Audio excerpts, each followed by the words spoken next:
Treneri, jūsų komentaras apie rungtynes? Komentaras būtų labai paprastas. Sveikinam Žalgirį su pergale.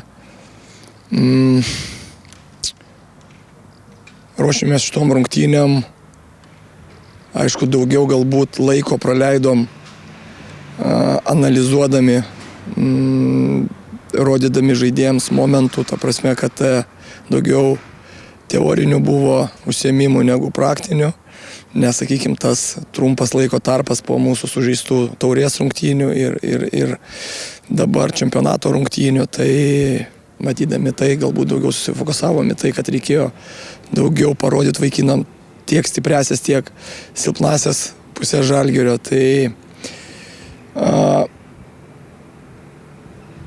sakykime, pirmas kėlinys galbūt daugiau mažiau vaikinai susitvarkė su tuo, ką mes norėjom pasiūlyti Žalgiriui, kokį savo kontrargumentą, tai kad žinom tai, kad jie labai daug ir kokybiškai žaidžia per vidurį, norėjom čia daugiau turėti žmonių vidury ir fokusuotis, kas liečia jų žaidimą, tą, kas liečia mūsų žaidimo gynyboje link vidurio ir toliau perimus kamuolį ieškoti erdvių, nes kadangi žinom tai, kad kraštiniai gynėjai labai pakyla į viršų, ten atsiranda erdvės ir ten norėjom ieškoti, sakykime taip, atakuoti tas laisvas erdvės ir pelnėm įvartį. Galbūt vieno dalyko trūko iškentėti pirmą kėlinį, neprasileisti įvarčio, bet nedėkinga bauda, rikošetas, baudinys 1-1 ir toliau jau antras kėlinys, jau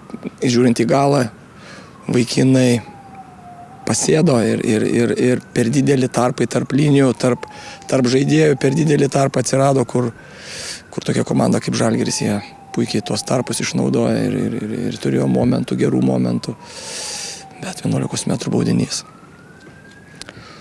Okay.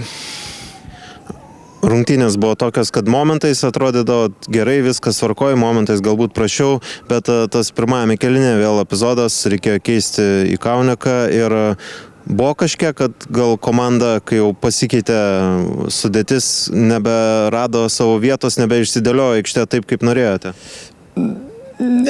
Nepasakyčiau tai, nes, ta žaidėjas, kuris išėjo, jisai, sakykime taip, jisai stengiasi laikytis rungtynių plano ir stengiasi vykdyti tas užduotis, ką mes buvom suplanavę prieš rungtynės.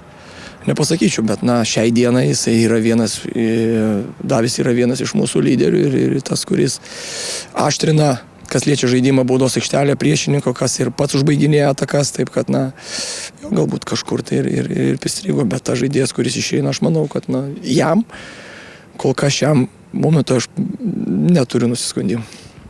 Deividas Šešplaukis jau grįžo, Ligijus Jankauskas jau irgi atrodo ant tos ribos, gal atskleisit, kada jau jį galima matyti aikštėje?